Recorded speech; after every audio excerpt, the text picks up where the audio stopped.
राम राम जी। जय श्री राम। मैं बाबा रामदास। पंजाब में एक बड़ी इंपॉर्टेंट नई डेवलपमेंट हुई है।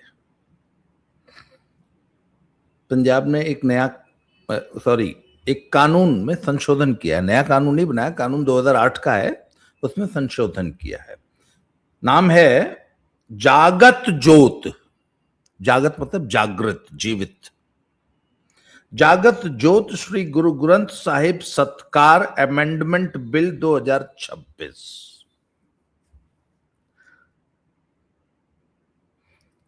सिख समुदाय गुरु ग्रंथ साहब को जीवित गुरु मानता है।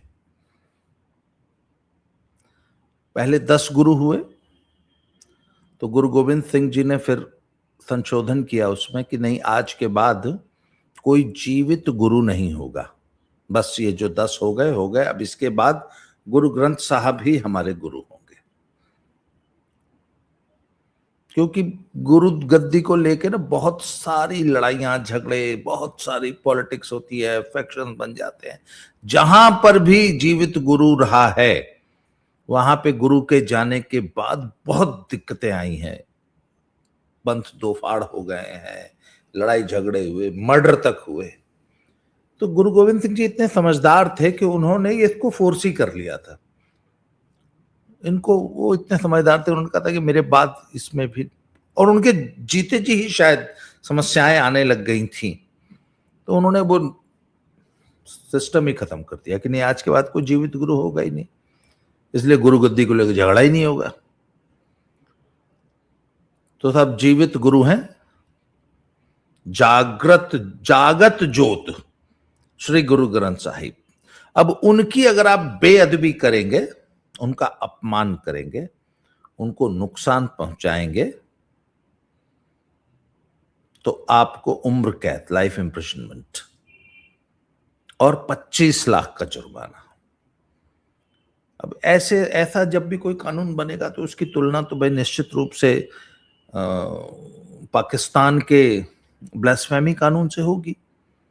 पाकिस्तान में यदि आपको अपना कोई दुश्मन निपटाना है तो उस पर सिर्फ एक बार बोल देना है कि इसने कुरान शरीफ या मोहम्मद साहब के खिलाफ कुछ कहा, और सिर्फ मैंने सुना और किसी ने सुना भी नहीं, इसने मेरे सामने गुरु ग्रंथ पवित्र पुस्तक को या हुजूर को गाली दी थी, इतना पर्याप्त है, बोल दो, जनता आएगी, 10-20 हजार लोग आपको निपटा देंगे। और पाकिस्तान में ऐसा होता है, 20 बार हुआ है। होता हमारे देश में भी, जरा सी एक अफवाह फैला दी जाए, 10-20 हजार लोग इकट्ठे हो जाते हैं। तो हम ये मानते थे कि ये तो जी मुसलमानों का ऐसा ये है, ये तो पाकिस्तान में होती है बेअदबी, हिंदुस्तान में ऐसा कुछ नहीं था। कम से कम हिंदुस्तान में कानून नहीं था। लोग अपने लेवल पे भड़क जाएं, इकट्ठी कर ले भीड़, किसी व्यक्ति को नुकसान पहुंचा दें जिसके ऊपर आरोप लगाया है, ये तो होता था, पर कानूनन नहीं था। पाकिस्तान में तो कानून है, कानून आपको मौत की सजा दे देगा क्योंकि आपने बेअदबी की। आसिया बीबी के साथ यही ना हुआ था। आसिया बीबी नामक एक महिला जो कि क्रिश्चियन थी, उसके ऊपर उसकी पड़ोसन ने 2 औरतों की आपस की लड़ाई में उसने आरोप लगा दिया और बाकायदा पाकिस्तान के सुप्रीम कोर्ट ने मृत्युदंड दिया। वो तो बाद में खैर इंटरनेशनल प्रेशर हुआ और वो सजा कम्यूट हो गई। बाद में तो मैंने सुना है कि आसिया बीबी को किसी अन्य यूरोपियन देश में शरण भी दे दी गई थी। She was a Christian of Pakistan. अब आ जाते हैं साहब हमारे पंजाब में। तो हमारा पंजाब भी अब बहुत तेजी से पाकिस्तान बनने की ओर अग्रसर है, जहां पे बाकायदा सरकार ने कानून बनाकर गुरु ग्रंथ साहब की बेअदबी पर 20 साल नहीं, उम्र कैद है। उम्र कैद तो आजकल तो उम्र कैद लाइफ अंतिम सांस तक होती है। कम्यूट होके 24-24 साल पे छूट जाते हैं लोग। मनु शर्मा ऐसे ही छूटा हुआ है, 24 साल की सजा पर उसने जवानी अपनी पूरी जेल में काटी।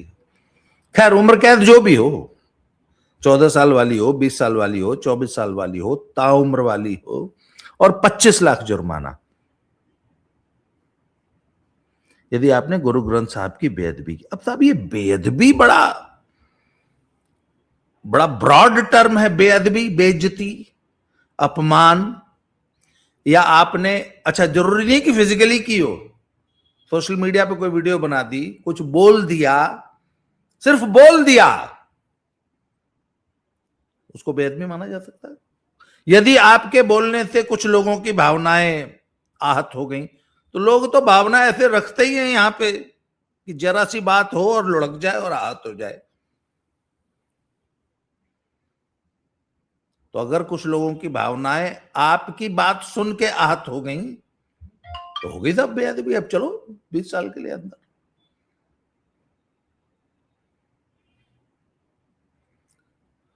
अच्छा, तो पहला है साहब कि बेअदबी को डिफाइन कैसे करेंगे, व्हाट इज बेअदबी। मैं आपको बेअदबी के 2-4 किस्से बताता हूं जो बेअदबियां पंजाब में पिछले सालों में हुई हैं। एक दूसरा है साहब, अच्छा आपने गुरु ग्रंथ साहब की बोला, इसको कहते हैं कि धार्मिक ग्रंथों की, तो क्या पंजाब में सिर्फ एक ही धार्मिक ग्रंथ है, गुरु ग्रंथ साहब। यदि गीता की किसी ने कर दी, वेद की कर दी, पुराण की कर दी, उपनिषद की कर दी, रामायण की कर दी, महाभारत की कर दी, अच्छा यहां तो हर पंथ ने जो है अपनी एक किताब लिख रखी है, राधा स्वामियों वाले ग्रंथ की कर दी, उधर रविदासियों ने भी एक नया ग्रंथ लिख लिया है, उसकी कर दी। तो मतलब ये जो कानून है, ये जो बेअदबी या जो ये ग्रंथों की बेइज्जती है, इसमें सिर्फ सिखों की भावना का ध्यान रखा गया है। हिंदुओं की कर सकते हैं, बाइबल की कर दो, हिंदुओं की किसी पुस्तक का कर दो, नो इशू। उसमें फिर वही पुराना आईटी एक्ट में जो धार्मिक भावना भड़काने का जो आरोप लगता था, उसमें क्या उसको 295 या ऐसे कुछ बोलते थे, वो लगे कि। परंतु यदि गुरु ग्रंथ साहब पे कर दी तो भैया 25 लाख का जुर्माना और सारी जिंदगी जेल में, और पब्लिक हो सकता है लिंच भी कर दे, करती आई है, बहुत सारे केसेस हुए हैं, पब्लिक ने लिंच कर दिया लोगों को।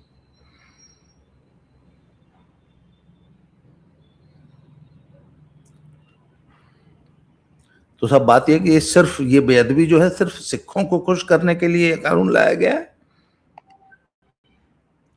अच्छा, क्या इस कानून का दुरुपयोग हो सकता है? बेअदबी का सिर्फ आरोप लगाना पर्याप्त है? बेअदबी कहते किसे हैं? किस किस एक्ट को बेअदबी माना जाएगा?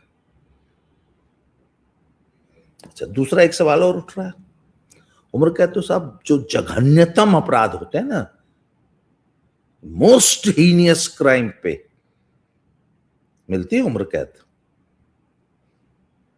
हत्या पे मिलती है, मर्डर, अब नए बीएनएस में पता नहीं कौन सी धारा, पहले 302 पे, 307 पे 7 या 10 साल की मिलती है।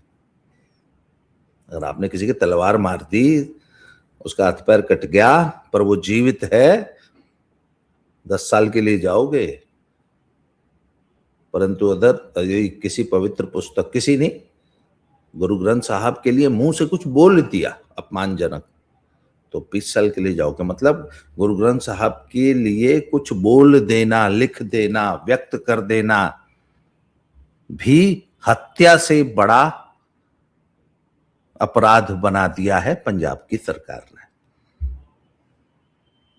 अच्छा, उसका वो एक तर्क देते हैं कि साहब हम ये मानते हैं कि ये पुस्तक नहीं है कोई, ये जीवित गुरु है, ये जीवित है। तो जो रैशनल थिंकर्स हैं वो ये बोलते हैं कि how can a book be equal to a living man, ये उनका एक तर्क है कि एक पुस्तक की बराबरी एक जीवित व्यक्ति से कैसे की जा सकती है, नंबर 1। अब इसका जो लोग ये कानून जिनका आग्रह पे आया है, दुराग्रह पे आया है, उनको इस पे विचार करना चाहिए, नंबर 1। नंबर 2, अच्छा चलिए, मेरा एक सवाल है, एक जीवित व्यक्ति, अच्छा मान लीजिए गुरु गोविंद सिंह जी ने ये व्यवस्था न लागू की होती, गुरु ग्रंथ साहब वाली, तो आज सिखों के गुरु कोई जीवित व्यक्ति होते, पुरुष होता, कोई महिला पुरुष ह्यूमन बीइंग होता। अगर मैं उनको कुछ कह देता, मैं मीन्स कोई व्यक्ति, तो क्या हत्या का मुकदमा चलता मेरे पे या किसी पे?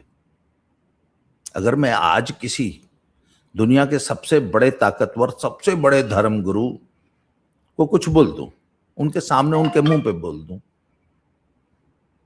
तो क्या मेरे पे हत्या का मुकदमा चलेगा? नहीं ना। क्या मुझे हत्या की सजा दी जाएगी? नहीं। तो जीवित व्यक्ति के साथ कोई काम करने पर जिस सजा का प्रावधान नहीं है, वो आप किसी पुस्तक के ऊपर कैसे लागू कर सकते हैं? ये लॉजिकल थिंकिंग है, ये लॉजिकल सवाल है। और ये मैं उन लोगों से पूछ रहा हूं जो इस मूव को सपोर्ट करते हैं या जो मांग करते हैं कि नहीं, हमारी पुस्तक के अपमान पे, अच्छा ये तो कुछ भी नहीं था, उम्र कैद नहीं, कुछ लोग तो फांसी की डिमांड करते हैं कि फांसी की सजा होनी चाहिए, आपने हमारे गुरु का अपमान किया। अच्छा दूसरी चीज है, वो कहते हैं भाई ये जीवित गुरु हैं हमारे, तो इनके अंग हैं, जो पन्ने हैं पुस्तक के, वो उन गुरुजी के अंग हैं। तो भवानीगढ़ का थाना है, आई थिंक संगरूर जिले में पड़ता है, एग्जैक्टली मुझे याद नहीं, गूगल सर्च करिएगा मिल जाएगा। वहां पे एक गुरुघर है, तो वहां पे एक दलित बच्ची जिसकी उम्र 9 साल थी, वो उसको कुछ ऐसी प्रेरणा थी, जोत जगी हुई थी उसकी, वो प्रतिदिन सुबह 5 बजे आके, 9 साल की बच्ची प्रतिदिन आके पूरे गुरुद्वारा साहब में, मतलब साफ सफाई, एकदम क्लीन नीट एंड, झाड़ू लगाना, सफाई करना, डस्टिंग करना, ये सब करती थी। तो एक दिन साहब ग्रंथी साहब ने देखा कि गुरु ग्रंथ साहब का एक पन्ना, एक अंग, उसको अंग बोलते हैं, पन्ना मैं नहीं कहूंगा, अंग ही कहूंगा मैं भी, एक अंग जो है साइड से हल्का सा मतलब कितना, लगभग 1 सेंटीमीटर, ये इतना सा हल्का सा फटा हुआ था। अब वो चिल्लाने लग गया था, बेअदबी हो गई, बेअदबी हो गई। देखते देखते पूरा गांव इकट्ठा हो गया, 1 घंटे में 10,000 लोग इकट्ठे हो गए। किसने की? बोलो वो जो लड़की आती है उसने की, सुबह सुबह, 9 साल की बच्ची, दलित परिवार उसी गांव में रहता था। पुलिस आ गई, सब पुलिस फोर्स आ गई पूरी, एसएसपी साहब आए। एसएसपी साहब ने, ये एकदम सच घटना है, गूगल सर्च कर लीजिए मिल जाएगी आपको।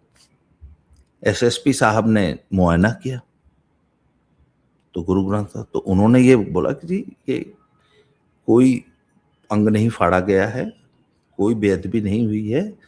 गुरु ग्रंथ साहब के पन्ने एक तो बहुत मोटे होते हैं और बहुत मतलब लंबे समय तक जो है वो गुरु ग्रंथ साहब विराजमान रहते हैं गुरुद्वारों में, 10-10, 20-20, 25-25 साल तक। तो और कागज भी ऐसा होता है, तो रेगुलर वो पलटा, अच्छा जब पढ़ा जाता है तो पलटा जाता है। तो वियर, जो नेचुरल वियर एंड टियर होता है पुराने कागजों में, और वो भी जो मोटे होते हैं कागज स्पेशली, उसमें वो जब पुराने हो जाते हैं तो उनकी फ्लेक्सिबिलिटी कम हो जाती है, और हल्का सा साइड से, हल्का सा, इतना सा वो फट गए थे। तो एसपी साहब ने कहा नहीं नहीं नहीं, कोई बेअदबी नहीं हुई है, ये नेचुरल वियर एंड टियर है। पर साहब उन्मादी भीड़ तो पागल थी, और अब पुलिस फोर्स के सामने एक बहुत बड़ी समस्या थी कि उस बच्ची को इनके प्रकोप से, उसके पूरे परिवार को कैसे बचाया जाए। इन्होंने बड़े बुजुर्गों को, समाज के माननीय लोगों को, जो वहां 10-10 हजार की भीड़ इकट्ठा हो गई थी, उनको बहुत समझाने की कोशिश की।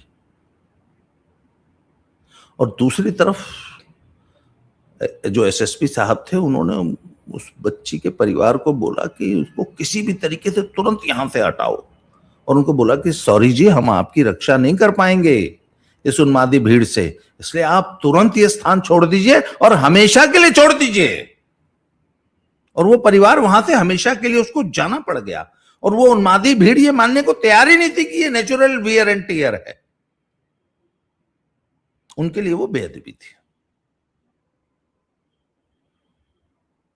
अच्छा, मैं ऐसा नहीं कहता कि बेअदबी सचमुच नहीं होती, पॉलिटिकल रीजन से होती है। वो बरगाड़ी कांड था क्या? यही तो था, जानबूझ के गुरु ग्रंथ साहब के अंग फाड़ के फेंके गए थे। और दुनिया भर में पॉलिटिकल मिसचीफ, समाज में अनरेस्ट फैलाने के लिए, दंगे भड़काने के लिए ये काम होते हैं, और हर ग्रंथ के साथ होते हैं। धर्म स्थलों पे ये बेअदबियां होती है, कॉमन बात है। कभी गाय का कान काट के फेंक दिया जाएगा, कभी सुअर घुसा दिया जाएगा, कभी कुछ कर दिया जाएगा, कभी वो ग्राफिटी दीवार पे कुछ लिख दिया जाएगा। उस बच्ची के परिवार को हमेशा के लिए वो गांव छोड़ के चले जाना पड़ा। वो कपूरथला वाला केस याद है? रात को 2 बजे एक लड़का जो कि अर्ध विक्षिप्त था और जो पूरे शहर में कृष्ण जी बन के घूमता था, कहीं उड़ीसा साइड का रहने वाला था, उसको भूख लगी थी। वो एक घर में घुसा। वो घर बाई चांस एक गुरु घर था। वहां पे ऊपर शायद गुरु ग्रंथ साहब विराजमान थे, फर्स्ट फ्लोर पे। ग्राउंड फ्लोर पे शायद कोई किचन थी और परिवार रहता था, या क्या था ग्रंथी साहब का, ऐसा कुछ सेटिंग थी। गुरुद्वारे के सामने निशान साहब खड़े थे। वो रसोई में घुस के रोटी ढूंढ रहा था। जहां गुरु ग्रंथ साहब विराजमान थे वहां तक तो वो पहुंचा ही नहीं, रोटी ढूंढ रहा था। खड़क आवाज हुई, ग्रंथी साहब उठ गए, उन्होंने शोर मचा दिया। बेअदबी हुई। 10,000 लोगों की भीड़ फिर इकट्ठा। एसएसपी साहब, कपूरथले की बात है, शहर की। 10,000 लोगों की भीड़ फिर इकट्ठा। एसएसपी साहब ने फोर्स बुलाई, पर अब 10,000 लोगों की भीड़ के सामने एक थाने की या एक जिले की फोर्स क्या करेगी? भाई, आप कितने लोग बुला लेंगे? 10, 20, 50, 100, 200, 500 पुलिस वाले? 10,000 लोगों की उन्मादी भीड़ है। उस भीड़ को तितर बितर करने के लिए कोई भी पुलिस फोर्स या कोई भी फोर्स क्या करेगी? बल प्रयोग करना पड़ेगा। एसएसपी साहब ने आसान रास्ता चुना, समझाने बुझाने का, कि रुकिए भाई, अच्छा कोई ये तो बताए कि आखिर बेअदबी हुई क्या है। कहते निशान साहब को छुआ उसने।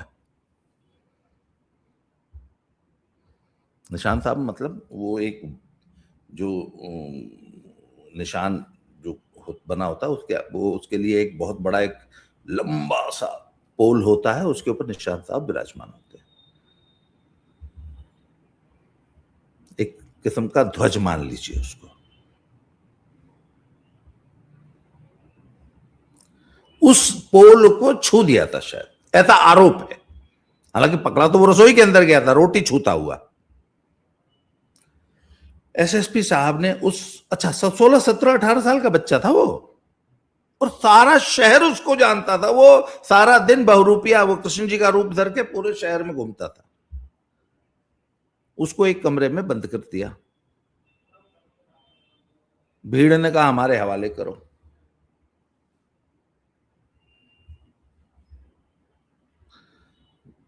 एसएसपी साहब बोले नहीं, मेरे रहते ऐसा नहीं हो सकता। और वो उसको जिस कमरे में बंद कर रखा था, उसके दरवाजे पे एसएसपी साहब ऐसे करके खड़े हो गए कि मेरे रहते आप इसको कुछ नहीं कहेंगे, जो भी कार्रवाई होगी कानूनी कार्रवाई होगी, भीड़ के हवाले नहीं कर सकते हम इसको। ये घटनाक्रम चला 1 घंटा। इस बीच और फोर्स भी आ गई, पर उन्मादी भीड़ ने एसएसपी साहब को उस दरवाजे से फिजिकली रिमूव करके उस बच्चे को तलवारों से ऐसे सरेआम काट डाला। एसएसपी साहब देखते रह गए, पूरी पंजाब पुलिस की फोर्स देखती रहेगी, पूरी पंजाब सरकार मूक दर्शक बनी रही, जबकि ये पूरा घटनाक्रम 2, 3, 4 घंटे चला था।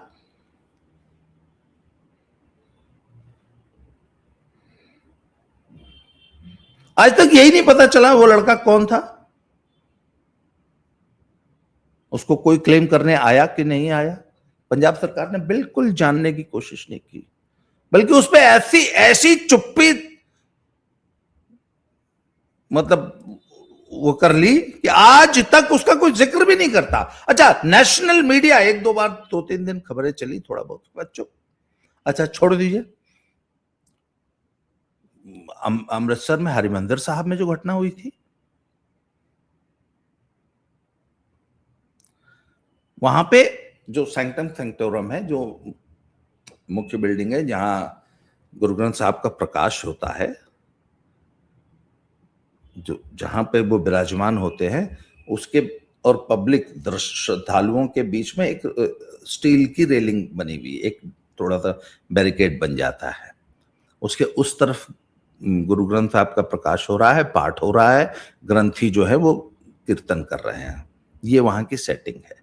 और जो श्रद्धालु आते हैं, माथा टेकते हैं कुछ देर, क्योंकि बहुत छोटी सी जगह है, मुश्किल से 10, 20, 50 लोग वहां बैठ के कुछ देर तक कीर्तन सुन सकते हैं। बाकी लोग आते हैं, माथा टेक के निकल जाते हैं। एक लड़का उस वेल में कूद गया जहां गुरुजी विराजमान थे। अच्छा, वहां की पूरी 24 घंटे जब तक गुरु ग्रंथ साहब का प्रकाश होता है, क्योंकि रात को वो फिर सोने चले जाते हैं, रात को शायद 10-11, बकायदा एक पालकी में रख के उनको विश्राम स्थल पे ले जाया जाता है, बकायदा एक बहुत बड़े प्रोसेशन में, बहुत जबरदस्त। उसके बाद वो जो चांदनी ऊपर लगी हुई है वो डेली बदली जाती है, कोई ना कोई नया श्रद्धालु वो एक चांदनी डोनेट करता है, हर रोज एक नई। और उसके बाद साफ सफाई करके सुबह 4 बजे के आसपास पुनः वैसी ही पालकी में बिठा के गुरु ग्रंथ साहब जी को वापस उसी स्थान पे पुनः विराजमान किया जाता है। ये रूटीन है अपना हरिमंदिर साहब का। तो वहां पे गुरु ग्रंथ साहब विराज रहे थे, वो लड़का उस वेल में खाली कूद गया, मतलब उस वेल में चला गया, गुरु ग्रंथ साहब को टच नहीं किया, खाली वहां चला गया। तो वहां पे जो सेवादार थे उन्होंने उसको पकड़ लिया और पूरे देश में तहलका मच गया, बेअदबी हो गई, बेअदबी हो गई, बेअदबी। मतलब इतना बड़ा, मतलब इतना बड़ी घटना थी कि आरएसएस को नागपुर से बकायदा निंदा प्रस्ताव पारित करना पड़ा कि बेअदबी की ऐसी घटनाएं बर्दाश्त नहीं की जाएंगी। उसके बाद अब उस बच्चे को वो सेवादार पकड़ के ले गए और हिंदुस्तान के 140 करोड़ लोगों ने उसके बाद पूछा ही नहीं। और 140 से 8 अरब लोगों ने, इस दुनिया में 8 अरब लोगों ने ये पूछा ही नहीं कि उस लड़के का क्या हुआ।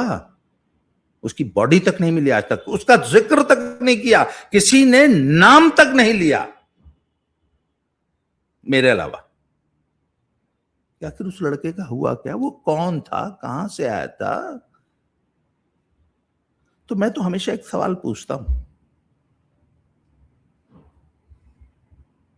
हमेशा, और आज एक बार नहीं पूछ रहा हूं, मैं तो 20 बार ये सवाल पूछ चुका हूं।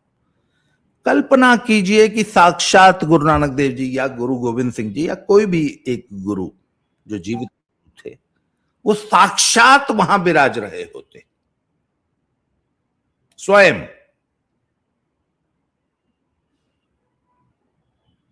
और इस तरह कोई व्यक्ति कूद के उनके पास चला जाता, चाहे उनको हार्म करने के लिए ही चला जाता है, तो गुरु जी क्या करते। उस लड़के ने तो कोई, खैर उसके हाथ में तो कुछ नहीं था, वो तो सिर्फ फिजिकली वहां पहुंच गया था गुरु ग्रंथ साहब के पास, वो भी एकदम नजदीक नहीं पहुंचा था, थोड़े से दूर थे, तब तो उसको पकड़ लिया गया था। तो मेरा एक सवाल है सभी 8 अरब लोगों से इस दुनिया के, कि अगर साक्षात गुरु जी वहां बैठे होते तो क्या करते। इसका जवाब दे दो मुझे। आप कहते हैं ना बेअदबी हो गई, अगर सचमुच गुरुजी बैठे होते और ऐसे कूद जाता तब बेअदबी होती कि नहीं होती, पहला सवाल। और क्या करते गुरुजी? क्या अपने शिष्यों, अपने सेवेदारों को बोलते कि ले जाओ इसको और वो करो जो तुमने किया? नहीं, वो पता है क्या करते? अगर सेवादार उसको पकड़ने के लिए आते भी ना, तो कहते अरे रुको रुको रुको, वो उसको अपने पास बैठा लेते। क्या हुआ बेटा, क्यों परेशान है, क्या क्या कष्ट है, क्या दुख है, मुझे बता, खाना खाया है? अगर उनके पास कुछ फल फ्रूट रखे होते ना, तो वो उसको अपने हाथ से फल खिलाते। क्यों दुखी है बेटा, क्या कष्ट है तुझे?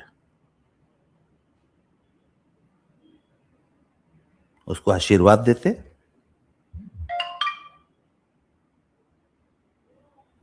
उसको अपने हाथ से भोजन कराते, पानी पिलाते, और अपने सेवादारों से कहते इसको ले जाओ, अगर इसकी तबीयत खराब है इसका इलाज कराओ, आराम करने दो, इसको सुरक्षित इसके घर पहुंचाओ। यही करते ना?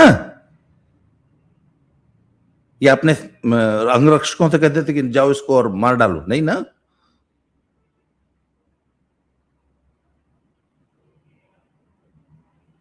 लखबीर सिंह याद है?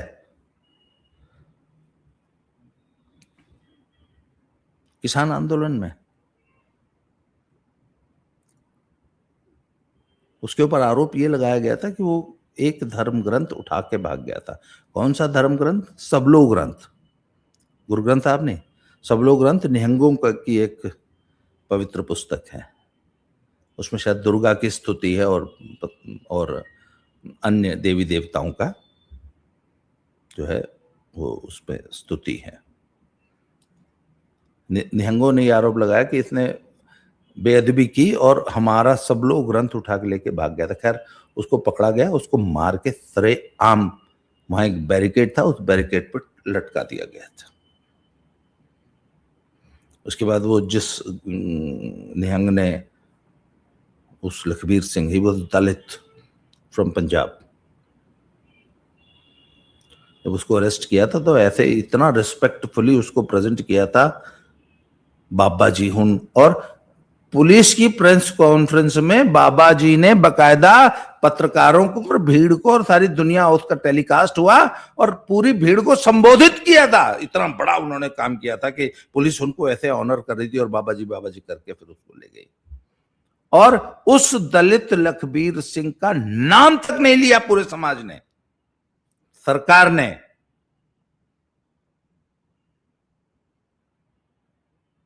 उसे 1 रुपए की भी कोई, खैर वो तो बहुत बड़ा दोषी था, वो तो अपराधी था पूरे कौम का, उसका कोई क्या कंपेंसेट करेगा। तो अब कम से कम इस कानून में एक है कि सिर्फ गुरु ग्रंथ साहब को की अपमान करने पे ही ये कानून लागू होगा, सब लोग ग्रंथ पे नहीं होगा। अब निहंग तो बड़े बड़े ठगा हुआ महसूस कर रहे होंगे।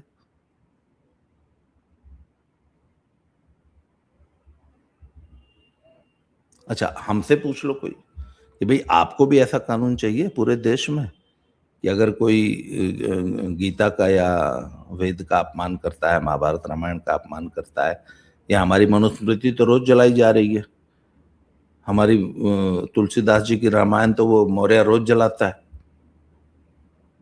तो उसको भी फांसी की सजा दे दी जाए, उसको भी उम्र कैद दे दी जाए? नहीं नहीं, हमने कहा नो नो नो। ये तो हम फिर तो हमारे में और पाकिस्तानियों में अंतर क्या रह गया? प्रताप, कुछ लोग हैं जो पंजाब को पाकिस्तान बनाना चाहते हैं। ये ईश निंदा कानून से भी ज्यादा खतरनाक प्रवृत्ति है। और इसका सबसे बड़ी प्रॉब्लम है कि आपको और कोई प्रूफ आप देना ही नहीं है। आपने आरोप लगा दिया, इतना पर्याप्त है। सिर्फ आरोप लगा देना है। अपने किसी दुश्मन को निपटाने के लिए सिर्फ एक एफआईआर करा दो झूठी, समाज में खड़े होकर खाली बोल दो, भीड़ आएगी, आपका काम कर देगी। उसके बाद पंजाब में क्या पूरे देश में कोई पूछेगा नहीं कि भैया वो क्यों मार दिया, एक आदमी कहां गया, उसकी बॉडी तो कम से कम दे दो। तो हरिमंदिर साहब में जो घुसा था उसकी आज तक, मैं कह रहा हूं, किसी ने पूछा ही नहीं, क्लेम तक नहीं किया। अरे उस आखिर जीवित या मृत कहीं तो पाया गया होगा। पुलिस की ये ड्यूटी थी कि नहीं थी? सरकार, पंजाब सरकार की ये ड्यूटी थी कि नहीं थी? उसका पता लगाए वो कौन था, उसका अंत में हुआ क्या? नो।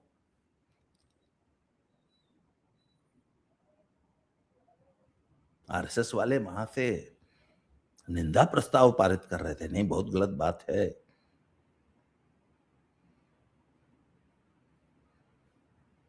तो बात यह है कि आप समाज को, ये पंजाब को पाकिस्तान बनाना चाहते हैं ना।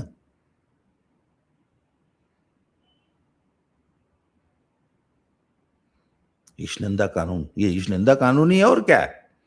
किसी पे भी आरोप लगाओ और उसको निपटा दो, हो गया, चलो। एक और घटना हुई थी पंजाब में, एक औरत पे चोरी वोरी का कुछ आरोप लगा, तो उसने बोला जी नहीं मैंने नहीं की चोरी। तो उन्होंने बोला सौ खा, कहते मैं महाराज जी के सामने सौ चकनी है। उसको गुरुद्वारे लाया गया, उसने गुरु ग्रंथ साहब विराजमान थे, उनके ऊपर माथा टिका के कसम खाई कि मैंने चोरी नहीं की है। वो बाई चांस जब उसने माथा टिकाया तो उसके सिर से चुन्नी सरक गई। वहां नियम है कि आपके सिर ढका होना चाहिए। वो जब प्रवेश किया था तो सिर ढका था, जब वो झुकी ऐसे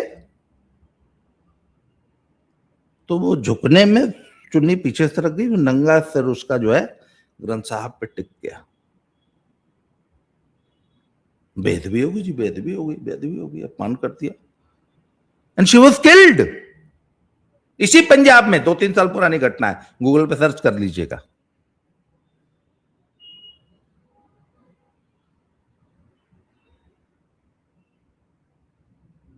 तो वही बात है, पंजाब को पाकिस्तान बनाना है, हिंदुस्तान को भी। अब इनकी देखा देखी, अब ईसाई भी मांग करेंगे, हिंदू भी मांग करेंगे, जैन भी मांग करेंगे, तब हमारे देवता का अपमान कैसे हम कैसे बर्दाश्त कर लेंगे? तुम्हारी पवित्र पुस्तक का अपमान अपमान है, हमारी पवित्र पुस्तक का अपमान अपमान नहीं है। अच्छा, कल को पंजाब में लागू हुआ है और किसी स्टेट में भी लागू हो जाएगा। कश्मीर वाले कह देंगे हम भी पाकिस्तान वाला ईशनिंदा कानून लाएंगे जी, यूपी वाले कह देंगे हम भी लाएंगे जी। जला के दिखाओ मनुस्मृति, जला के दिखाओ रामायण।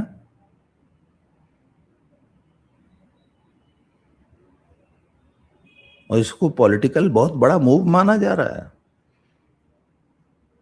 कि आम आदमी पार्टी ने अकालियों का मुद्दा छीन लिया। मुझे पता नहीं पंजाब की जनता जो है वो इस नए कानून के बारे में या इस संशोधन के बारे में क्या सोचती है।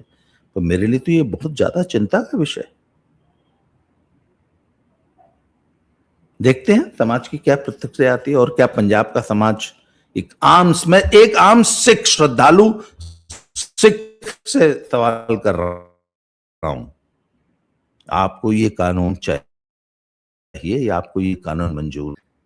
ये किसी को भी एक आरोप लगाकर उसको जिंदगी भर के लिए जेल में ठूंस दिया जाए, 20 साल, 25 लाख का जुर्माना हो जाए उस पर। और आप बेअदबी को डिफाइन कैसे करेंगे? सबसे पहले तो बेअदबी को डिफाइन करो ना, कि ये काम ही बेअदबी माने जाएंगे।